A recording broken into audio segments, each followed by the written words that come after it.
Durante años, pensé que para salir adelante necesitaba a alguien, un mentor, una pareja, un amigo que creyera en mí más de lo que yo mismo creía. Me vendieron esa idea 1000 veces. Nadie lo logra solo. Y por mucho tiempo lo creí. Viví esperando ese empujón externo que me sacara del estancamiento. Pero llegó un punto donde entendí que nadie venía. Nadie. Ni un mensaje salvador, ni una oportunidad perfecta, ni un milagro disfrazado. Solo estaba yo y lo que decidiera hacer con eso. Y no fue bonito al principio. Fue duro, fue incómodo, fue solitario, pero también fue real. Fue transformador, porque ese día dejé de esperar y empecé a crear. Dejé de depender y empecé a liderar. Dejé de pedir ayuda y empecé a convertirme en ayuda para mí mismo. Y ahí, justo ahí, comenzó mi verdadera historia de crecimiento. Esto no va de arrogancia, va de autonomía, va de recuperar poder, de dejar de mendigar validación, de dejar de aplazar decisiones por miedo a equivocarte. Vas a ver que sí se puede salir adelante sin ayuda de nadie, cuando entiendes que todo lo que buscabas afuera siempre estuvo adentro. Ese día fue como un puñetazo emocional en el pecho. No hubo música épica, no hubo iluminación celestial. Fue crudo, fue silencioso, y al mismo tiempo fue el comienzo de todo. Me di cuenta de que, por años, había esperado que alguien, una pareja, un mentor, un socio, una señal divina, viniera a rescatarme de mis miedos, de mis vacíos, de mis excusas. Pero ese alguien nunca llegó, porque ese alguien tenía que ser yo. Hasta entonces, había jugado el juego de la víctima con una destreza impresionante. Es que no tengo apoyo, es que nadie cree en mí, es que no sé cómo hacerlo solo. Y ese es que fue la cadena más pesada que arrastré durante años. Me escondía detrás de mis circunstancias, pero las circunstancias no cambian hasta que uno cambia primero. Y fue entonces cuando me miré al espejo, de verdad, y me vi por lo que era. Un hombre con potencial ilimitado, pero también con una lista infinita de excusas elegantes. Ese espejo no reflejaba lo que tenía, reflejaba lo que estaba permitiendo. Y eso fue brutal, porque aceptar que todo era mi responsabilidad fue devastador y liberador. Ese día empecé a hacerme preguntas distintas. En lugar de ¿por qué nadie me ayuda?, empecé a decir ¿qué parte de esto estoy tolerando? Cambió todo. Porque la calidad de tu vida es la calidad de las preguntas que te haces. Y las preguntas débiles generan vidas débiles. Las preguntas poderosas generan transformación. No hablo desde un pedestal. Hablo desde el barro. Desde los días donde no podía pagar la renta y dormía en mi auto. Desde los momentos donde mi autoestima tenía más agujeros que certezas. Pero justo ahí, en el fondo del pozo, fue donde me di cuenta. Nadie vendrá, porque yo soy el que tiene que subir esa escalera, peldaño a peldaño, con hambre, con foco, con decisión. Ahí es cuando el dolor deja de ser tu enemigo y empieza a ser tu maestro. Empecé a agradecer cada fracaso, cada traición, cada no estás listo, porque eran mensajes disfrazados, lecciones envueltas en rabia, fuerza camuflada en rechazo. Y mientras más lo entendía, más dejaba de esperar, más empezaba a construir. Empecé por lo básico. Levantarme antes del sol, comer aunque no tuviera hambre, leer aunque no entendiera, entrenar aunque doliera. No porque quería resultados rápidos, sino porque necesitaba recuperar el control. Tenía que sentirme capaz otra vez. Tenía que convertirme en alguien que ya no mendigaba ayuda, que la creaba. Cuando dejas de pedir permiso para avanzar, algo cambia dentro de ti. Se activa una especie de fuego. Ya no compites con el mundo. Compites con tu versión débil. Y ahí, en esa competencia interna, descubrí la versión de mí que no sabía que existía. No era el más fuerte, no era el más listo, pero era el que había decidido no rendirse nunca. Hoy cuando veo a alguien esperando que las cosas cambien por sí solas, lo entiendo, porque estuve ahí. Pero también sé que no hay salida hasta que uno decide convertirse en la salida. No es una frase bonita, es una verdad incómoda. Y el que tiene el coraje de asumirla, empieza a ganar. Porque todo comienza el día que entiendes que nadie va a salvarte y lo aceptas con orgullo. Durante mucho tiempo, Mi lenguaje interno estaba contaminado por una sola palabra: necesito. Necesito que me escuchen, necesito que me amen, necesito que confíen en mí. Y cada vez que decía eso, sin darme cuenta, me estaba colocando en una posición de carencia, de dependencia, de vacío. Porque cuando necesitas algo, estás reconociendo que no lo tienes y que tu bienestar depende de eso. Fue entonces cuando empecé a jugar con una idea radical. ¿Qué pasaría si reemplazo necesito por decido? Suena simple, pero es una bomba mental. No es lo mismo decir necesito levantarme temprano que decido levantarme temprano. Lo primero me pone en modo víctima. Lo segundo me pone en el asiento del conductor. La palabra cambia y con ella mi identidad. Tu identidad no es algo fijo. Es un patrón de decisiones que repites hasta que se vuelve tu forma de ser. Y si no decides quién eres, el mundo lo hará por ti. Eso fue lo que me dolió más. Descubrir que había construido una vida basada en necesidades ajenas, expectativas ajenas, miedos heredados. Reprogramar mi mente no fue leer un libro, fue romper patrones a golpes de conciencia. El lenguaje no es solo comunicación, es construcción de realidad. Cada palabra que usas en tu mente está esculpiendo tu destino. Cuando entendí eso, empecé a escucharme con atención quirúrgica. ¿Dónde estoy diciendo no puedo? ¿Dónde me saboteo con un ojalá? Porque esas pequeñas frases son microvenenos y yo las tomaba todos los días. Comencé por lo práctico. Eliminé frases como veremos qué pasa, no sé si pueda y ojalá funcione. Y las reemplacé por voy a intentarlo, decido hacerlo, voy a descubrir cómo. No fue fácil. Mi cerebro quería volver a lo cómodo, pero la comodidad no transforma. Y si el cambio no duele un poco, probablemente no está funcionando. Una herramienta que me ayudó mucho fue la visualización dirigida. Cada mañana me visualizaba tomando decisiones con poder, no esperando señales, no pidiendo permiso. Imaginaba escenarios reales con obstáculos reales y me veía actuando con decisión. No era fantasía, era entrenamiento mental, porque el cerebro no distingue entre lo vivido y lo intensamente imaginado. Me aferré a afirmaciones con peso emocional, no esas frases dulces de autoayuda, sino declaraciones como soy el responsable absoluto de mis resultados, nada externo controla mi actitud, no espero motivación, actúo. Cada una tenía que retumbar en mi sistema nervioso, tenía que dolerme para grabarse. Y claro, la mente se resistía. No quería soltar años de programación basada en miedo, escasez y validación. Pero yo insistía, como un escultor que talla todos los días la misma piedra. Hasta que un día, sin darme cuenta, empecé a reaccionar distinto. Donde antes dudaba, ahora decidía. Donde antes me paralizaba, ahora avanzaba. Ese cambio de necesito a decido no es semántico, es identitario.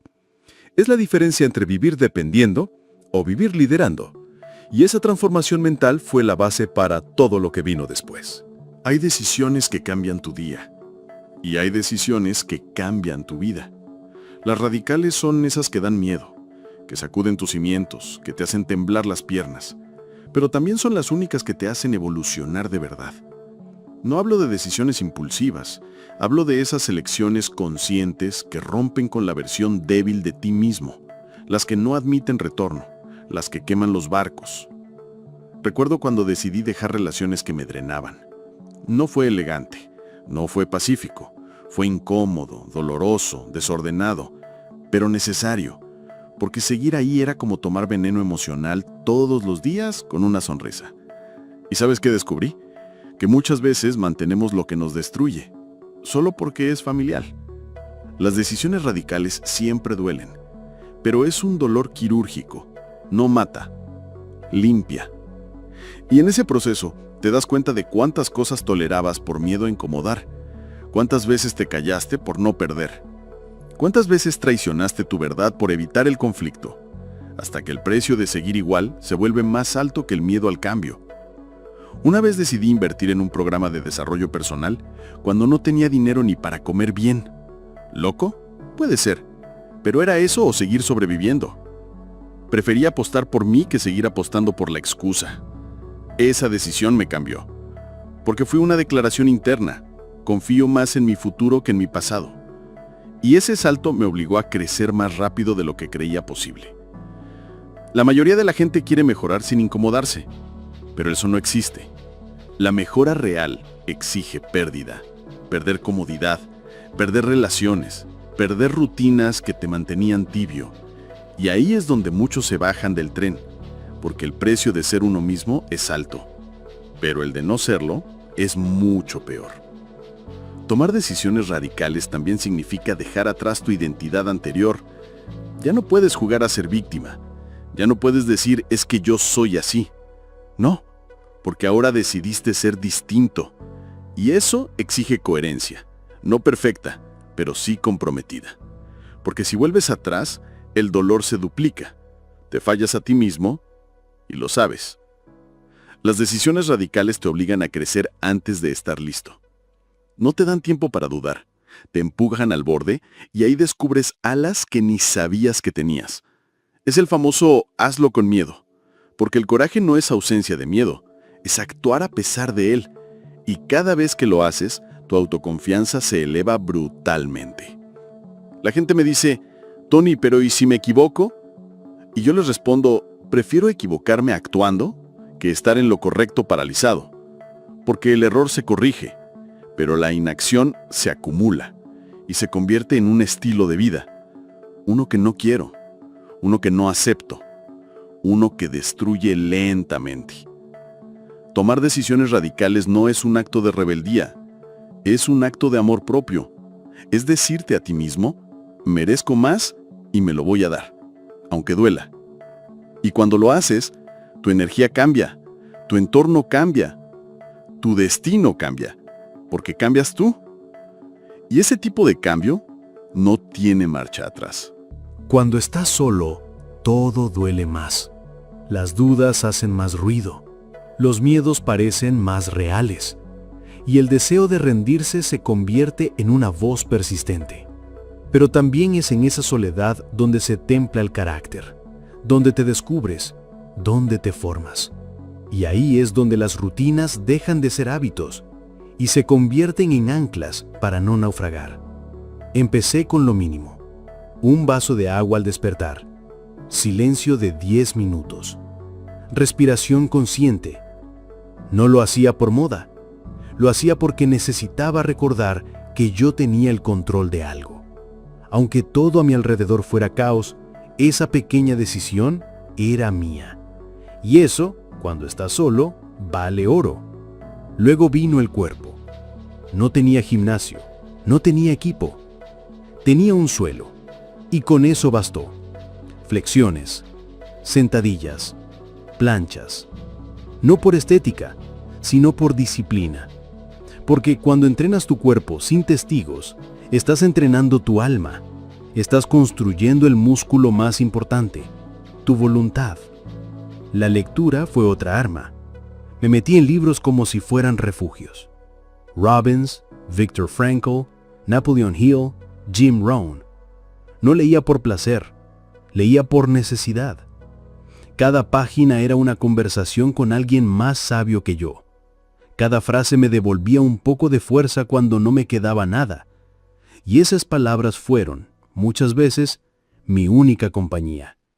Escribía, cada mañana, sin filtro, sin censura. Vomitaba mis miedos en un cuaderno, y en ese ejercicio encontré patrones. Descubrí pensamientos que se repetían, mentiras que me contaba y verdades que no quería mirar. Escribir fue mi espejo emocional, y también fue mi terapia. La comida también cambió. Dejé de comer para tapar vacíos. Empecé a comer para nutrirme. No tenía acceso a lo mejor, pero sí podía elegir lo menos destructivo. Porque comer basura cuando estás deprimido es una forma sutil de autodestrucción. Y yo ya no quería seguir cavando mi hoyo con cuchillo y tenedor. Dormir se volvió un acto sagrado, no por cantidad, sino por calidad. Rutina de desconexión. Nada de redes, Nada de luces, solo respiración y agradecimiento. Me hablaba a mí mismo antes de dormir. Sobreviviste un día más. Lo hiciste mejor que ayer. Mañana lo harás aún mejor. No era optimismo, era programación. Y luego la visualización. Cada mañana 5 minutos de imaginarme fuerte, firme, sonriente, avanzando, aunque la realidad dijera lo contrario, porque la mente necesita una imagen para perseguir. Si no se la das tú, se la dará el miedo. Y yo ya no quería vivir reactivo, quería vivir en dirección. No fue mágico, no fue inmediato, pero fue real. Cada día que repetía esas rutinas, me sentía menos víctima, más líder, más dueño de mí.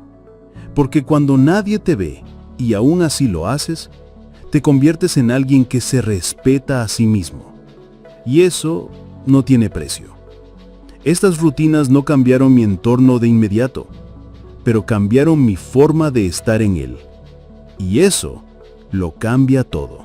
Al principio, el dolor me parecía un castigo, algo que había que evitar, silenciar, distraer. Comía para evitarlo, trabajaba para no sentirlo, me rodeaba de ruido para no escucharlo. Pero el dolor es persistente, no se va, se esconde hasta que le prestas atención. Y cuando por fin lo hice, descubrí algo brutal. El dolor no estaba ahí para destruirme, estaba ahí para educarme. Fue un cambio de perspectiva radical. Dejar de ver el dolor como enemigo y empezar a tratarlo como un maestro, como un guía, como una señal. Y claro, eso no fue inmediato. Tuve que pasar por rechazos que me hicieron cuestionar mi valor, fracasos que rompieron mi confianza, pérdidas que me vaciaron. Pero cada uno de esos momentos trajo un mensaje, una semilla, una lección. Recuerdo una ruptura que me dejó emocionalmente en ruinas. No podía entender por qué dolía tanto, hasta que me senté, escribí y observé el patrón. No dolía solo la pérdida, dolía todo lo que yo había depositado en esa persona que no me estaba dando a mí mismo. Mi necesidad de validación, mi falta de límites, mi autoabandono. El dolor me lo mostró como un espejo. Esa fue una de las primeras veces que usé el dolor como maestro. Me pregunté, ¿qué parte de mí creó esta experiencia? No con culpa, con responsabilidad. Porque si no soy parte del problema, tampoco puedo ser parte de la solución. Y ese enfoque me devolvió poder. Me hizo crecer más en un mes que en años de comodidad. No estoy diciendo que el dolor sea divertido. Es incómodo, es crudo, te saca lágrimas, te quita el aire, te parte al medio, pero también te vacía para que puedas llenarte de nuevo. Te rompe para que te reconstruyas con más conciencia. Te aplasta para que descubras de qué estás hecho realmente. Empecé a agradecer los momentos difíciles, a ver cada golpe como una oportunidad de expansión. Si algo dolía, lo analizaba. Si una emoción me desbordaba, la escribía.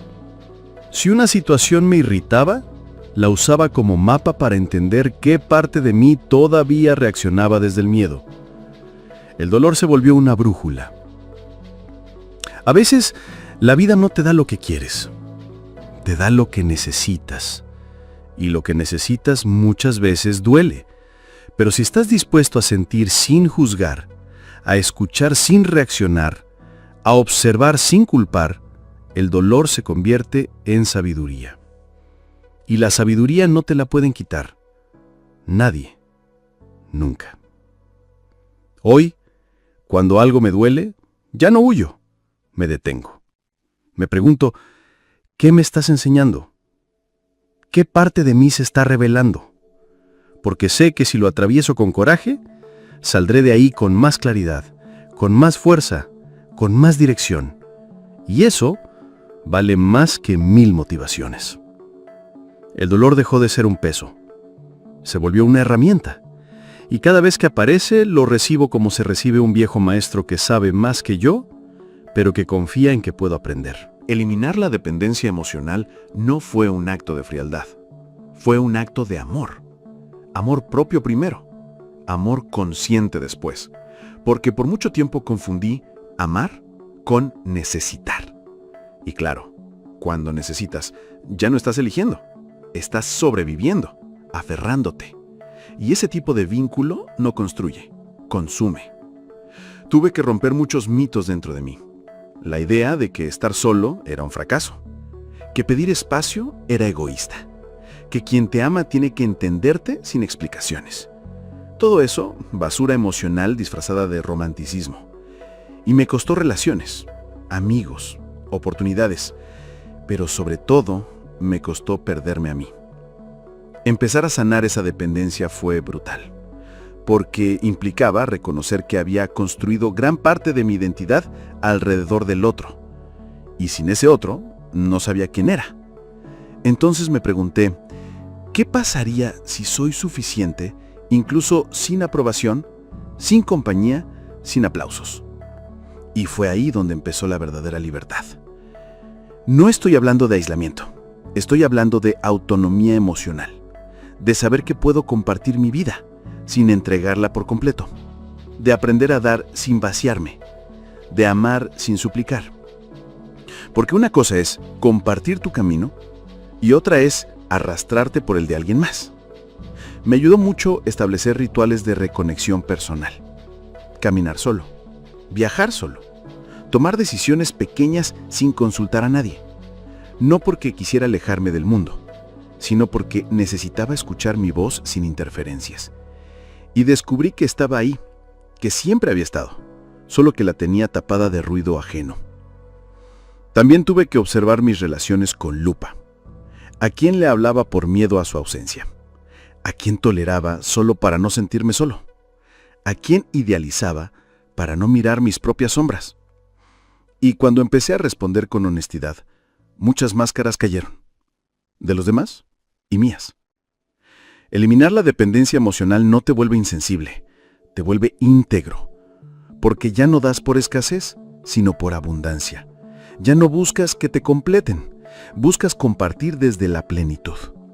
Y eso no es frío, eso es maduro, eso es real.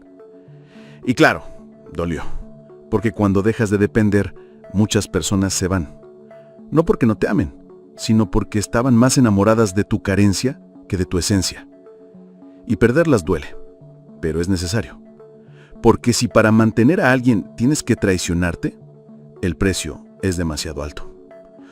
Hoy puedo amar sin cadenas, puedo escuchar sin absorber, puedo apoyar sin salvar. Y eso, para mí, es un nivel de amor superior. Uno que no pide, elige. Uno que no exige, ofrece. Uno que no encierra, libera. Y en ese tipo de amor descubrí algo que no sabía que estaba buscando. Hubo un punto en mi vida en el que me harté de culpar. A mis padres, a mi pasado, a la economía, a mi educación, a mis relaciones fallidas. Era fácil, era cómodo, era automático, pero también era estéril. No me llevaba a ningún lado. Me mantenía girando en el mismo círculo, justificando por qué no avanzaba. Hasta que un día me hice esta pregunta brutal.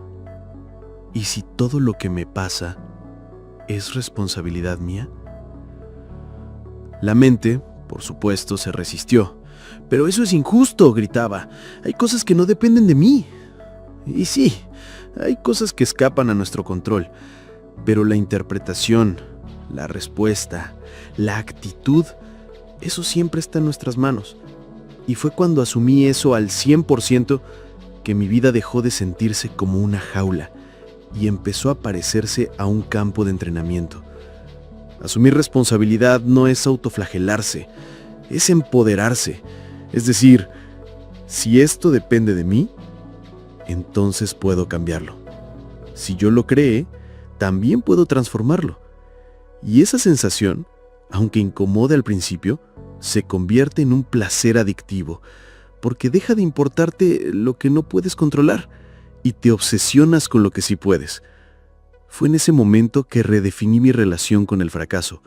Ya no era una señal de que algo estaba mal, era un mensaje de que aún tenía algo por aprender, y lo tomaba como combustible. Cada error, una pista. Cada caída, un recordatorio de que estaba en movimiento, porque solo se cae el que avanza. Los que se quedan quietos no se raspan, pero tampoco llegan. También empecé a ver la queja como un veneno. Cada vez que me quejaba, me estaba diciendo a mí mismo, esto me supera. Y eso ya no era una opción. Así que cambié la queja por acción. Si algo no me gustaba, lo enfrentaba. Si algo me molestaba, lo transformaba. Y si no podía, lo soltaba. Pero ya no me instalaba en la pasividad del lamento.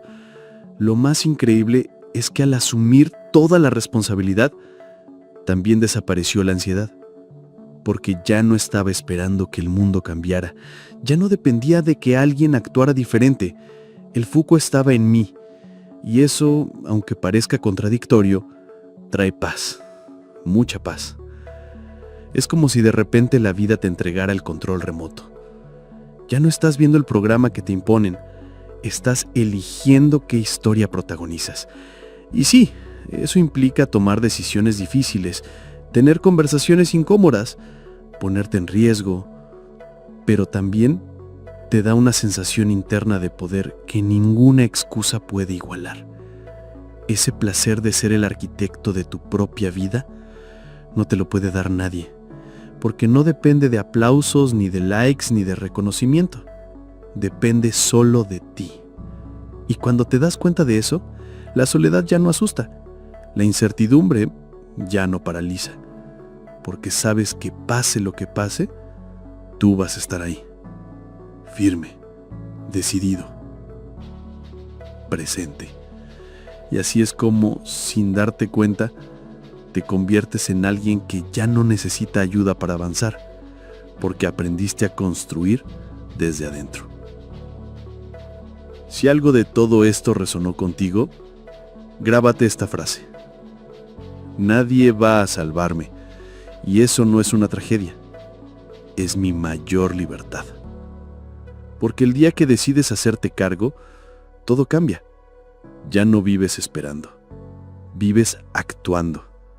Y ese tipo de vida, te aseguro que es mucho más poderosa que cualquier ayuda externa.